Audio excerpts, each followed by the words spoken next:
L'ouverture aujourd'hui d'un procès concernant une escroquerie digne d'un thriller. Ça se passe au tribunal correctionnel de Paris entre 2015 et 2016.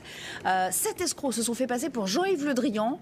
Il était alors en poste à la Défense et ils essayaient d'extorquer plusieurs dizaines de millions d'euros de riches donateurs. Bonjour Noémie Schulz, vous le suivez ce procès pour nous. Pour la justice, derrière cette arnaque, il y a un certain Gilbert Chicly et il est loin d'être un inconnu.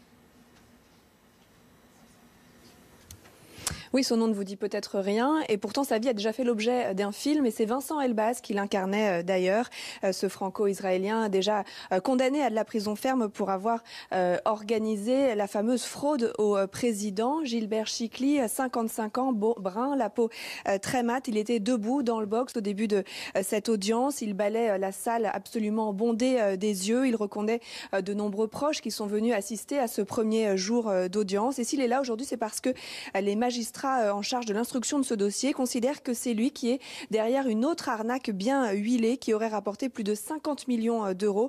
On parle là de la fraude au faux Le Drian. De riches hommes et femmes d'affaires ou encore des hommes politiques étaient approchés par des personnes se faisant passer pour le ministre de la Défense et ils pensaient aider la France en payant notamment des rançons pour libérer des otages français en Syrie. Certains ont perdu plusieurs dizaines de millions d'euros. Il faut dire que les escrocs sont allés jusqu'à fabriquer un masque en silicone à l'effigie du ministre de la Défense. Alors pour le moment, Gilbert Chicly ne s'est pas encore exprimé. Le début de cette audience a été consacré à des questions de procédure. Il nie fermement être impliqué dans cette affaire et il aura 5 jours pour être entendu puisque le procès doit durer jusqu'à mercredi prochain.